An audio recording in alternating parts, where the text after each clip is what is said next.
Saint Augustine சொன்னார் holiness is not the way to reach Jesus, but Jesus is the way to reach holiness. அப்ப நாங்க பாவிகள், ஆனாலும் உங்க அருகில் இருப்பதற்கு நீ தெரிந்து கொண்டு எங்களை அழைத்து கொண்டபடியினால் நாங்கள் உம்முடைய அருகில் வருகிற நாங்கள் பாக்கியவான்கள். ஏனென்றால் உம்முடைய நன்மையினால் நாங்கள் மறுரூபமாக்கப்படுகிறோம், நாங்கள் திருப்தி ஆகிறோம். ஆகவே தேவன், நன்றாக கவனியுங்கள், கடவுளுடைய சமூகத்திற்கு போகும்போது நான் பரிசுத்தவானா என்கிற கேள்வியை நீங்கள் கேட்க கூடாது. அது ஒரு மத சம்பந்தப்பட்ட கேள்வி. நான் பரிசுத்தமா தேவனுடைய சமூகத்தில் போவதற்கு என்கிற கேள்வி உங்களுக்கு வரும் என்றால் அது முற்றிலும் பிசாசினால் வருகிற கேள்வி. நான் பரிசுத்தம் ஆக வேண்டும், ஆகையால் நான் தேவனுடைய சமூகத்துக்கு போகிறேன். நன்றாக கவனிங்கள், கடவுளுடைய சமூகத்திற்கு நான் போனாதான் பரிசுத்தமாக முடியும். இது எப்படி இருக்குன்னா, நான் சரியான டாக்டர்கிட்ட போவேன்ற மாதிரி இருக்கு. சரியான ஒன்னதுக்கு டாக்டர் கூப்பிடுறாரு, பிணியாளிக்கே வைத்தியம் தேவை. அப்ப என்ன சொல்ல வரேன், கடவுளுடைய பிரசன்னத்திலே நீங்கள் தங்கி திளைப்பதற்கு உங்களுக்கு பரிசுத்தம் ஒரு குவாலிட்டியா, குவாலிஃபிகேஷனா அப்படின்னா இல்லவே இல்லை. பிரசன்ஸ்ல இருந்து வர்ற குவாலிஃபிகேஷன் தான் பரிசுத்தமே ஒழிய, பரிசுத்தம் ஒரு குவாலிஃபிகேஷனால பிரசன்ஸ்ல நீங்க போகவே இல்லை. ஆகவே தேவன் நம்மை அனைத்து சேர்த்துக் கொள்கிற அந்த பாக்கியத்தில் அப்படியே இருங்க. அப்ப உள்ள நீங்க பரிசுத்தமாகறீங்கன்னா என்ன அர்த்தம்? நீங்க வரும்போது யாரா தான் வரீங்க சொல்லுங்க சார்? யாரா தான் வரீங்க? பாவியா தான் வருகிறீங்க. நீங்க பரிசுத்தமான ஆகனா கடவுளுடைய சமூகத்துக்கு வரலாம் என்பது மதத்தின் உபதேசம்.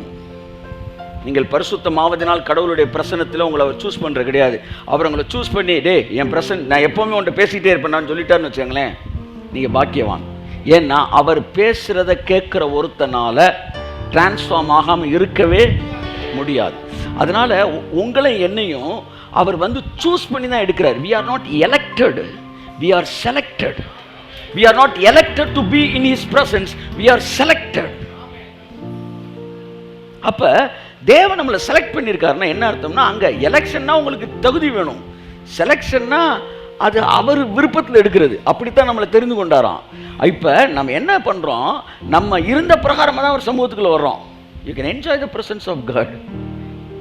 பல நேரங்களில் நான் வரும்போது இன்னைக்கு நேராக வேர்டுக்குள்ளே போகணும், பாட்டு டான்ஸ்லாம் பாட யோசிச்சுட்டு தான் வர்றேன். ஆனால் இங்கே வந்த உடனே நான் டிரான்ஸ்ஃபார்ம் ஆயிடுறேன், வேற மாதிரி ஆகி போயிடுது. அப்போ கடவுள் இங்கேயே, இந்த கடவுளுடைய சமூகத்தில் இங்கேயே நம்ம அதை உணரும்போது, அவர் சமூகத்துக்குள்ள நம்ம வரும்போது என்ன நடக்குதுன்னா டிரான்ஸ்ஃபார்மேஷன் நடக்குது. அவருடைய கதிர்வீச்சுகள் நீங்கள் மாற்றப்படுகிறீர்கள். ஆகவே எந்த சூழ்நிலையில் இருந்தாலும் அவர் சமூகத்திலே உங்களை தெரிந்து கொள்வதற்கு அவர் செலக்ட் பண்ணி இருக்கிறபடினாலே அவருடைய நன்மையினால் நீங்கள் திருப்தி ஆகிறீர்கள். அந்த நன்மையிலே ஒன்று பரிசுத்தம், அந்த நன்மையிலே ஒன்று மனமாற்றம், அந்த நன்மையிலே ஒன்று டிரான்ஸ்ஃபார்மேஷன். அப்ப திரும்ப அந்த வசனத்தை வாசிப்போம். இப்ப நம்ம கொஞ்சம் ஓரளவுக்கு வேற மாதிரி தெரியும். வாசிங்க. அக்கிரம விஷயங்கள் என்மேல் மிஞ்சி வல்லமை கொண்டது, தேவரீரோ எங்கள் மீறுதல்களை நிவர்த்தியாக்குகிறீர். ஓகே, அடுத்து உம்முடைய பிரகாரங்களில் வாசமாய் இருக்கும்படி நீர் தெரிந்து கொண்டு சேர்த்துக் கொள்கிறவன் பாக்கியவான். அடுத்து உம்முடைய பரிசுத்த ஆலயமாகிய உமது வீட்டின் நன்மையினால் திருப்தியாவோம். நம்முடைய வீட்டின் நன்மையினால் நாங்கள் திருப்தி ஆவோம். கடவுளுடைய சமூகம்தான் நம்மை நன்மையினால் நிரப்புகிறது. யாருமே உங்களை பார்த்து நீ பேர்பட்டால் நீ கடவுளுடைய சமூகத்துக்கு வர்றதுக்கு உனக்கு தகுதி இருக்கிறதா என்று கேட்பதற்கு எவனுக்கும் தகுதி இல்லை. ஏனென்றால் தகுதி உள்ளவர்களுக்கான இடம் பிரசன்னம் அல்ல, தகுதி பெறுவதற்கான இடமே பிரசன்னம். மறுபடியும் சொல்கிறேன், தகுதி உடையவர்களுக்கான தலம் அல்ல தேவனுடைய பிரசன்னம், தகுதி பெறுவதற்கான இடமே தேவனுடைய பிரசன்னம். அப்படின்னா என்ன அர்த்தம்? தகுதி இல்லாத ஒவ்வொருவனும் தேவனுடைய பிரசன்னத்துக்குள்ள நுழைய முடியும். காரணம், உங்கள் அத்தனை பேருக்குமான கரையத்தை இயேசு சிலுவையிலே கொடுத்திருக்கிறபடினால் நீங்கள் இருக்கிற பிரகாரமாக அவர் சமூகத்தில் வாசம் செய்வது, வாசம்னா வாழ்றதுக்கு, அவர் பக்கத்திலே வாழ்றதுக்கு உங்களுக்கு எனக்கு தேவன் தகுதி கொடுத்திருக்கிறார். ஆமென். தெரிந்து கொள்கிற மனுஷன், அவர் தெரிந்து கொள்கிற மனுஷன் பாக்கியவான். அவன் எப்படிப்பட்டவன்னா, கடவுளுடைய நன்மையினால திருப்தி ஆகிட்டே இருப்பானா.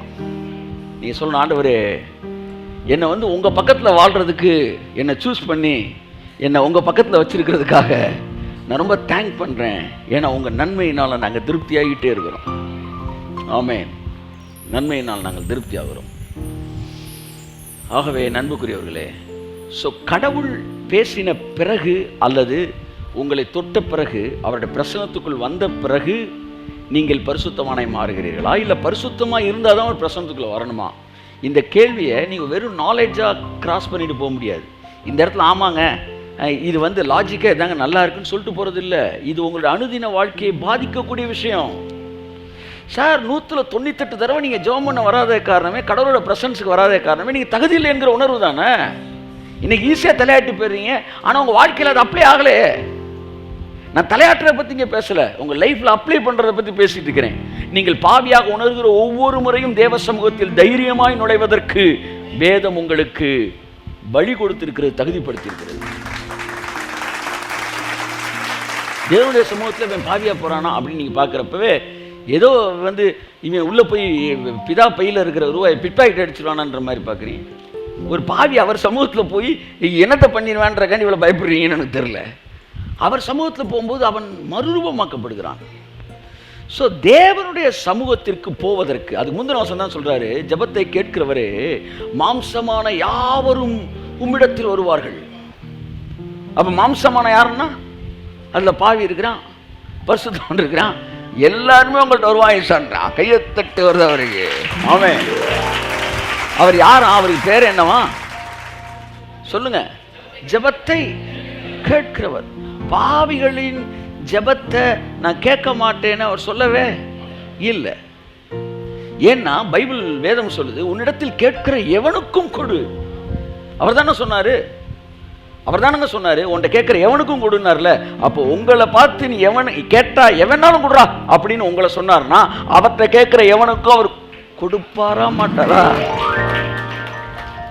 So, holiness is not a qualification to receive answers.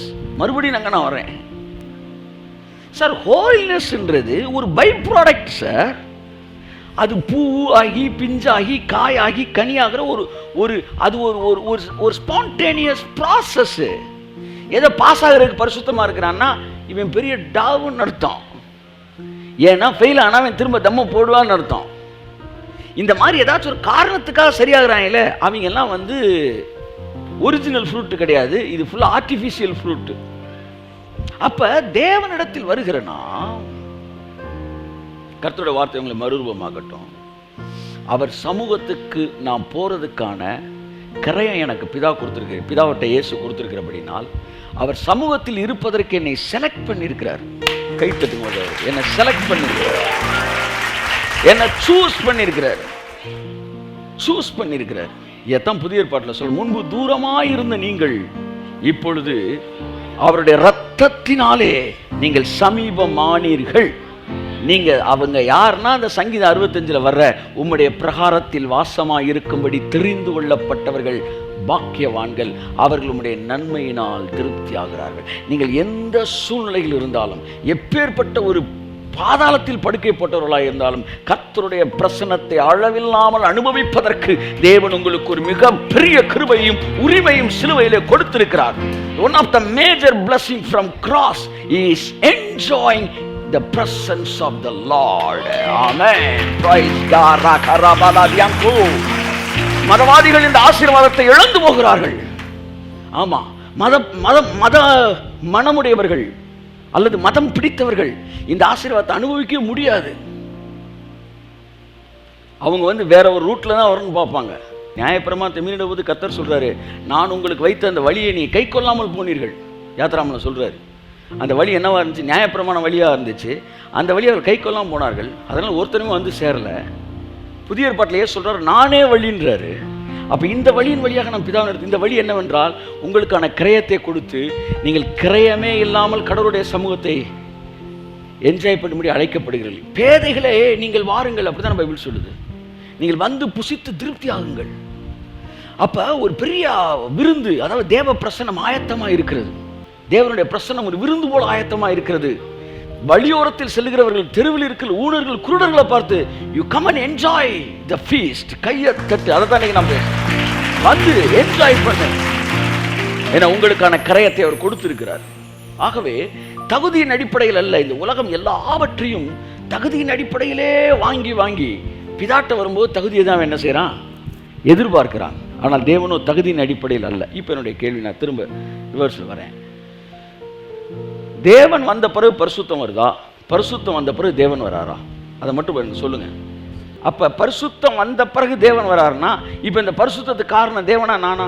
பரிசுத்தம் வந்த பிறகு தேவன் வராருன்னா பரிசுத்தத்துக்கு காரணம் நானு. தேவன் வந்த பிறகு பரிசுத்தம் வருதுன்னா பரிசுத்தத்துக்கு காரணம் அவர். அப்ப அவர் தான் முத வராரு. அவர் வராருல, அதுக்கு பேர் தான் பிரசன்ஸ். கை தட்டுங்க உதவி, அதுதான் பிரசன்ஸ். அப்ப நான் பாவியா இருக்கும்போது அவர் வந்து என்ன பரிசுத்தமா மாத்துறாரு. விழுந்து போன மனநிலையோடு நீ இருக்கும்போது தேவ பிரசனம் உன்னை நெருக்குது, உன்னை நிரப்புது. இப்ப நீ எந்த நிலையில இருந்தாலும் நீ உட்கார்ந்து இருக்கிற இடத்துல கர்த்தருடைய பிரசனத்தை நீங்கள் நிரப்பப்பட முடியும். கரங்களை தட்டி அவர் பிரசனத்தை வரவேற்போம். Come on, you can receive the presence of the Lord. ரேமாலா சாந்துரா மனஹாந்துனே மன. நீங்க பாதாளத்துல படுக்கை போட்டாலும் அங்கேயும் நீர் இருக்கிறீர். இந்த லைஃப் தாங்க உங்களை வந்து எப்பவுமே மென்மையாவே வச்சிருக்கும், மென்மையாகவே வச்சிருக்கும். கடவுளை விட்டு பிரிஞ்சு வாழ்கிற வாழ்க்கையை வந்து உங்களை கடினமாக்கிறோம். இப்போ என்னுடைய கேள்வி திரும்ப கேட்குறேன், பரிசுத்தம் வந்த பிறகு இயேசு பிதா வராரா, இல்லை பிதா வரனால அவர் பிரசன்னம் வரனால பரிசுத்தமாகறீங்களா? சரி, இந்த கேள்விக்கு வேற ஒரு கேள்விக்கு பதில் கேட்குறேன், அதுக்கு பதில் வந்து இதுக்கு வந்துடும். இப்போ பாவம் செஞ்சனால பிசாசு, நல்லா கவனிங்க, வந்து ஏவாள்கிட்ட பேசினானா, இல்லை ஏவாள்கிட்ட பிசாசு பேசின பிறகு பாவம் செஞ்சானா? சொல்லுங்க. மேட்டர் மிஸ்டேக் வந்துச்சா, இல்லை பர்சன் வந்தானா? சொல்லுங்க. பாவம் வந்த பிறகு பிசாசு வந்தானா, பிசாசு வந்த பிறகு பாவம் வந்துச்சா? சொல்லுங்க. இதுல ஒரு குழப்பம் இருக்கு. பிசாசு வராத வரைக்கும் நல்லா இருந்தாங்க. அப்ப ஏதேன் தோட்டத்தில் பிசாசு வந்த பிறகு தானே பாவம் செஞ்சாங்க. அப்ப பாவம் பிசாசு வந்த பிறகுதான் வருதுன்னா பரிசுத்தமும் பிதா வந்த பிறகுதான் வருது. பாவம் பிசாசு பேசின பிறகுதான் வருது. நான் பாவம் இந்த ஒன்றும் பிசாசு வரல, பிசாசு வந்த பிறகுதான் பாவம் வந்துச்சு. அப்படிதான் நான் பரிசுத்தமான பிறகு தேவன் வரல, தேவன் வந்த பிறகுதான் நான் பரிசுத்தமாக. ஆமே. அப்ப சின் என்பது வந்து is a person. Sin is a person. அந்த சின்ற பர்சன் வந்த பிறகுதான் என் ஆக்ட் என்ன செய்யுது, மாறுது. ஆமென். ஸோ தேவனுடைய பிரசன்னம் உங்களை நிரப்பின பிறகுதான் உங்கள் வாழ்க்கையிலே நீங்கள் மாற்றங்களுக்கு நேராக கடந்து வருகிறீர்கள். என் அன்புக்குரியவர்களே, நான் சொல்ல விரும்புகிற விஷயம் என்னவென்றால், அவருடைய பிரசன்னத்தை விட்டு நீங்கள் எங்கேயுமே ஓடவே முடியாது. அவ்வளோதான். This is what I come to say. You cannot escape from the presence of the Lord. உங்களுடைய சமூகத்தை விட்டு நான் எங்கே ஓடுவேன்னா, ஓல்ட் டெஸ்டமெண்ட்ல சொன்னா, நீங்கள் சொல்கிறீங்க பிரசன்ஸ் இழந்துட்டேன்னு. பிரசன்னம் என்பது தேவன் உங்களுக்கு பண்ணின உடன்படிக்கை. அது வந்து பிரியாத பிரசன்னம். அது டைட்டில் என்னன்னா, இன்செப்பரபிள் காட்ஸ் பிரசன்ஸ். ஆமேன்னு சொல்லுங்க. இன்செப்பரபிள். இது உங்களை விட்டு பிரிய முடியாது. ஆனால் இதிலே இருக்கிறவன் தான் வாழ்க்கையில் பாருங்க, இந்த பிரசன்ஸு, நான் இன்னொன்று சொல்லவா, இந்த பிரசன்ஸே பரிசுத்தமாக இருந்தால் வரும். இந்த பிரசன்ஸு வந்து பாவம் வந்த பிரசன்ஸ் போயிடும் அப்படின்னு வாழ்கிறான் பார்த்தீங்களா ஒரு வாழ்க்கை. அவனுடைய வாழ்க்கையில் பாவங்களுடைய எண்ணிக்கை இருக்கும். இந்த பிரசன்ஸ் வந்து எப்போவுமே இருக்குன்னு சொல்கிறான்ல. இவன் 10 தப்பு பண்ணான்னா இந்த பிரசன்ஸ் பாவம் பண்ணால் போயிடும்னு சொல்கிறான் பார்த்தீங்களா. அவன் 1000 தப்பு பண்ணுவான். ஏன் தெரியுமா? அவன் பிரசன்ஸை விட்டு வெளியே இருக்கக்கூடிய மனநிலையில் வாழ்கிறவன் எது வேணாலும் செய்வான். ஆனால் எப்போவுமே பிரசன்ஸ்லேயே இருக்கிறேன் என்கிற உணர்வில் இருக்கிறவன், அந்த உண்மையை புரிந்து கொண்டவன், அவனை விட 1000 மடங்கு மேலான வாழ்க்கையை வாழ்வான். நான் சொல்கிறேன், உங்களுக்கு புரியும்னு நினைக்கிறேன். ஆகவே நான் உங்களுக்கு சொல்கிற விஷயம் என்னென்றால், எல்லா சூழ்நிலையிலும் தேவனுடைய பிரசன்னத்தை உணரக்கூடிய தைரியமுடையவர்களாக இருங்கள். முக்கியமான வார்த்தை, உணரக்கூடிய தைரியமுடையவர்களாக. எல்லா பகுதியிலும் பிசாசு உங்களை குற்றம் சுமத்த பார்ப்பான். நீங்கள் அதுக்கு ஆளாயிட்டீங்கன்னா நீங்கள் பெரிய அயோக்கியனா மாறிடுவீங்க. ஆனால் அதையெல்லாம் தாண்டி இல்லை,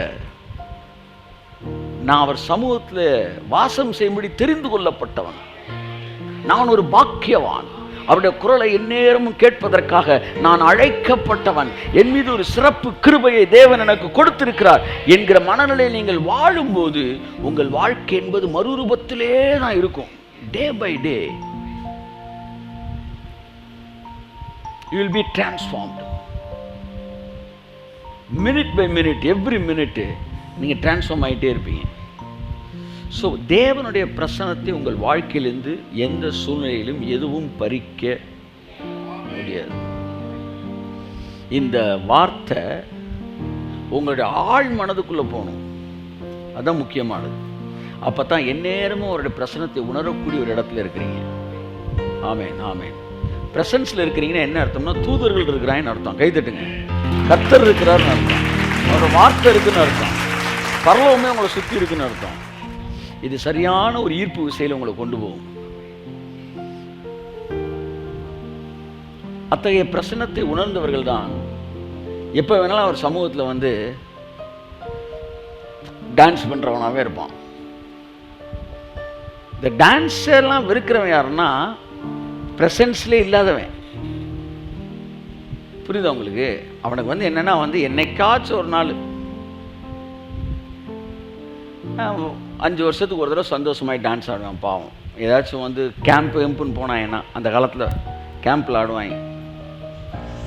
அதுக்கப்புறம்லாம் கிடையாது. ஆனால் எப்போவுமே நீங்கள் ப்ரெசன்ஸில் நிரம்பியிருந்தீங்கன்னா every Sunday service is a fire camp. ஆமாம், is a transfiguration camp. So இது எல்லாத்துக்கும் மூல காரணம் being connected with the presence of the Lord. Connected with the presence of the Lord. அவன் என்று சொன்னார், எந்த சூழ்நிலையிலும் என் ப்ரெசன்ஸ்லேருந்து நீ வெளியே போகவே முடியாது. அது ஒரு கவனன்ட்டுங்க, அது ஒரு ரிலேஷன்ஷிப்பு. சில மாற்றப்பட முடியாத பல விஷயங்கள்னு இருக்கு, அதெல்லாம் நீங்கள் என்ன செஞ்சாலும் மாறவே மாறாது. இந்த சத்தியத்தை அப்படி கேட்டுட்டு போயிட்டீங்கன்னு வச்சுக்கோங்களேன், திரும்ப பழைய மாதிரி தான் இருப்பீங்க. ஆனால் இதை உள்ள வேறு விட விட்டீங்கன்னா நீதிமானுடைய வேரோ கனி கொடுக்கும்.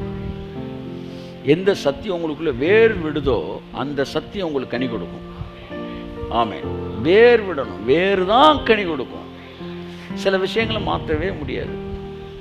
அதை நீங்கள் ஆழமாக நீங்கள் நம்பணும். அதுதான் உங்களை இந்த பூமியில் ஒரு வெற்றியான வாழ்க்கையும் ஒரு பரிசுத்தமான வாழ்க்கையும் ஒரு பாதுகாப்பான வாழ்க்கையும் உங்களுக்கு தரும். இல்லைன்னு வச்சுக்காங்களேன், உங்கள் லைஃப் வந்து வேற மாதிரி போயிடும். அதான் டிஎல் மூடி பிரசங்கம் பண்ணிக்கிட்டு இருக்கும்போது அவர் பிரசங்கத்தை கேட்டோன்னா அந்த இயேசு கிறிஸ்துவை ஏற்றுக்கணும்னு ஆசை வந்துச்சான். எல்லாம் நல்லா கவனிங்க. ஒரு ஆள் பிரசங்கம் பண்ணா எல்லாம் சொல்லுங்க, இயேசு கிறிஸ்து மேலே அந்த பிரசங்கத்தை கேட்குறப்ப லவ் வரணும். சா, சூப்பரான சாமியாக இருக்காருடா அப்படி வரணும். ஒரு பயம் வந்துச்சுன்னு வச்சுக்காங்களேன், தட் இஸ் டெவில்ஸ் ப்ரீச்சிங் அது. அப்போ இந்த ப்ராஸ்டிடியூட்டான் அந்த லேடி, அவள் வந்து கிளப்பில் டான்ஸ் பண்ணுற ஒரு ஆள், இவருடைய செய்தியை கேட்டுட்டு முடிஞ்சோன்னு சொல்லலாம், நீங்கள் பிரசங்கிச்சு ரொம்ப நல்லா இருந்துச்சு, நீங்கள் பேசுகிறப்ப எனக்கே அந்த இயேசுவை ஏற்றுக்கணும்னு ஒரு ஆசையாக இருக்குது. ஆனால் என்ன பண்ணேன், நான் என்னுடைய சர்வைவலுக்காக, என் வாழ்க்கையை ஓட்டுறதுக்காக நான் டான்ஸ் பண்ணி தான் ஆகணும். அதனால் என்னால் உங்கள் இயேசு ஏற்றுக்கொள்ள முடியாது. ஏன்னா கடவுளை ஏற்றுக்கிட்டு அதுக்கேற்ற மாதிரி நல்லா இருக்கணும். அப்போ டிஎல் மூடி சொன்னாராம், இவங்க எல்லாம் சொல்கிறான் இல்லை டிஎல் மூடி 50 பேரும் கூட தலையில் நறுக்குன்னு கொட்டி இனிமேல் டிஎல் மூடி பேரே பேச, அவர் எங்களை மாதிரி பிரசங்கம் பண்ணவர், நீ அவர் வந்து என்ன செய்யக்கூடாது, ரெஃபர் பண்ணவே கூடாது. எப்படி இவங்க ரெஃபர் பண்ணலாம் டிஎல் மூடி கிரேஸ் ப்ரீச்சருங்க.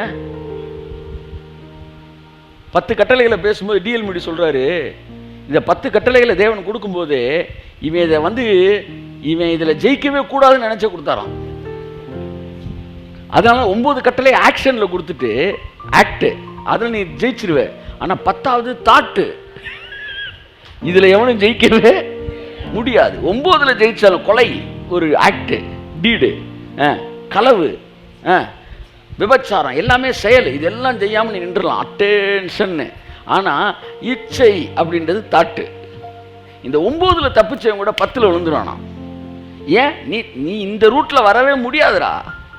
இந்த ரூட்டில் வரணும்னா அதுக்கெல்லாம் ஒரு ரா மெட்டீரியலே மாறணும். அதனால தான் இயேசுன்ற சரியான ரூட்டை வச்சார். இதெல்லாம் டிஎல் மூடியோட ப்ரீச்சிங்க. இவங்க டிஎல் மூடியையும் ப்ரீச் கேட்குற இல்லை, இவங்க பாட்டில் மூடி தான் தெரியும். டிஎல் மூடி என்னடா பிரசங்கம் பண்ணார். அந்த அம்மா பார்த்து கூப்பிட்டு சொன்னார், நீ ஒன்றும் ஒரி பண்ணாத மாதிரி இயேசு ஏற்றுக்க, நீ போய் டான்ஸ் பண்ணுன்ட்டாரான். நீ போய் கிளப்பில் டான்ஸ் பண்ணிக்கன்ட்டாரான். எழுப்புதல் பிரசங்கி டிஎல் மூடி கொன்னே போடுவேன். அவர் என்ன பிரசங்கம் பண்ணார், அது சரி, அதனால அவர் எழுப்புதல் பிரசங்கி. இப்படி பிரசங்கம் பண்ணனால தாங்க அவர் எழுப்புதல் பிரசங்கி. அதனால தான் சிட்டியா இயேசு ஏற்றுக்கொண்டாங்க. நம்ம பிரசங்கம் பண்ணியிருந்தோம்னா இந்த ஒரு டிக்கெட்டை மிஸ் பண்ணியிருப்போம். அவர் அந்த டிக்கெட் இதுக்குள்ள போட்டார். சரியா 1.5 வருஷமோ 2 வருஷமோ கழிச்சு திரும்ப சிகாகோக்கு போனாராம். ஒரு முறை ரோட்டில் நடந்து போயிட்டு இருக்கும்போது அந்த பொண்ணு டிஎல் மூடியை பார்த்துட்டு ஓடி வந்தாலாம். டிஎல் மூடின்னு ஒன்று வந்து அவருக்கு அடையாளம் தான் நிறைய பேரை பார்க்குறாங்க. என்னம்மா நீ யார்? என்னன்னா, ஐயா சில வருஷங்களுக்கு முன்பாக உங்களுடைய செய்தியை கேட்டு நான் வந்தேன். ஒரு டான்ஸரு இயேசு ஏற்றுக்கொள்ளணும், ஆனால் எனக்கு எப்படி அவர் ஏற்றுக்கொண்ட டான்ஸ் பண்ண முடியாதுன்னு சொன்னப்போ நீங்கள் கூட பரவாயில்ல நீ போய் டான்ஸ் பண்ணு, இயேசுவை மட்டும் வாழ்க்கையில் ஏற்றுக்க, அவரை விட்டுறாதான்னு சொன்னீங்க, ஞாபகம் இருக்கா? ஆமாம் ஞாபகம் இருக்குன்னாரான். இப்போ என்னம்மா இயேசுனாரை விட்டுட்டியா இல்லை உறுதியாக பிடிச்சிட்டியா அப்படின்னாரான். அவர் சொல்கிறாரா, அந்த பொண்ணு சொல்லிச்சான், இயேசுவை பிடிச்சிட்டேன், டான்ஸை விட்டுட்டேன்.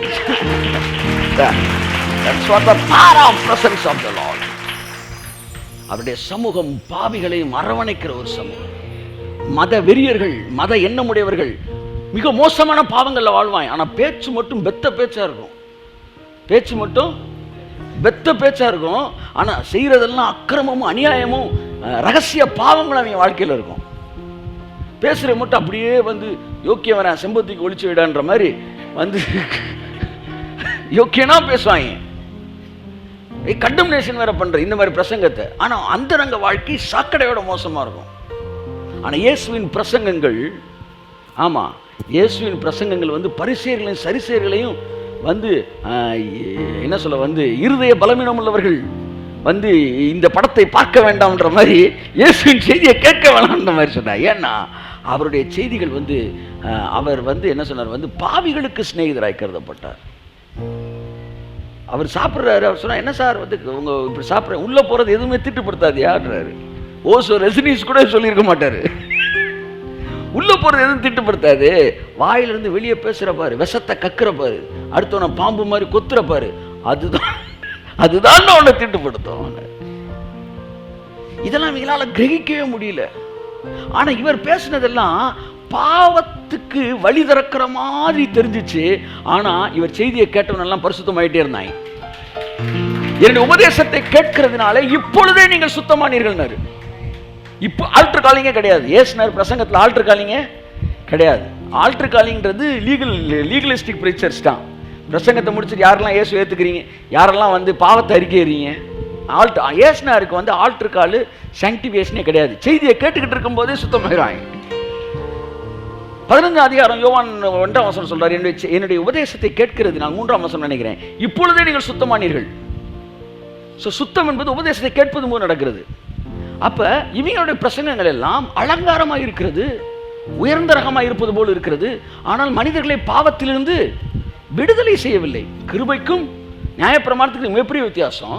நியாயப்பிரமாணம் பாவத்தை குறித்து எச்சரிக்கிறது, ஆனால் அது பாவத்திலிருந்து விடுதலை செய்யவே செய்யாது. ஒரு ஒரு ஒரு ஒரு டிரான்ஸ்ஃபார்மர் பார்க்குறீங்க, 76,000 86,000 போட்டு அபாயம்னு போட்டிருப்பாங்க. இந்த போர்டு இருக்கு பார்த்தீங்களா, இந்த போர்டு தான் நியாயப்பிரமாணம். இதை செஞ்சா நீ செத்துருவடா அப்படின்னு சொல்லும். நீங்கள் போய் அந்த கரண்ட் கம்பியை தொட போகும்போது அந்த போர்டு வேகமாக வந்து கையை பிடிக்காது, அப்படி பிடிக்காது, அது பாட்டுக்கு தான் இருக்கும். ஆனால் சொல்லும் அபாயம் அப்படின்னு சொல்லி நின்றுக்கிறோம். தொட்டனு செத்துக்க, அடுத்த ஒருத்தர் தம்பி அபாயம். அப்போ பிரமாணம் என்ன செய்யுது, எச்சரிக்கை மட்டும் செய்யுது. ஆனால் மனுஷனும் பாவத்தில் பிடிக்கப்பட்டிருக்கிறான், டெவிலோட பொசஷனில் இருக்கிறான். அதனால் அவனால் செய்யாமல் இருக்க முடியல, அதனால் அவன் போய் செய்கிறான். ஆனால் அந்த போர்டு வந்து சொல்லுது தொட்டா செத்துரு வைப்பான்னு.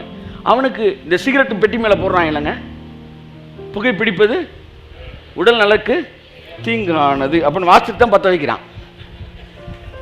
என்ன சொல்றீங்க? இப்போ நான் அவன்கிட்ட கேட்குறேன்பா, எச்சரிப்பின் செய்தி பிரசங்கம் பண்ணுங்கள், எச்சரிப்பின் செய்தி பிரசங்கம் பண்ண 50 பேர் வரிசையில் வா. ஒன்று கேள்வி கேட்குறேன், தமிழ்நாடு கவர்மெண்ட் எச்சரிக்கை பண்ணுறத விட நீ எச்சரிக்கை பண்ணுற, நீ என்னடா எச்சரிக்கை பண்ணுற? அவன் தான் சிகரெட் பாக்கெட்டில் போய் எச்சரிக்கை பண்ணுறான், பற்ற வைக்கிறான். என் கேள்வி, கவர்மெண்ட்டை விட நீ எச்சரிச்சிருவியா? அப்போ நியாயப்பிரமாணம் ஒருவனையும் பாவத்திலிருந்து விடுதலை ஆக்காது, எச்சரிக்கும். ஆனா எச்சரிப்பு ஒருத்தனை என்ன செய்யாது? விடுதலை ஆக்காது. கொலை செஞ்சா ஜெயிலுன்னு தெரியுமா தெரியாதா? தெரியுமா தெரியாதா? ஜெயில் என்பது எச்சரிப்பு தானே. ஆனா வார வாரம் 4 பேர் கொலை செஞ்சுட்டு ஜெயிலுக்கு போயிட்டு தானே இருக்காங்க. எச்சரிப்பு ஒருவனை விடுதலை ஆக்காது.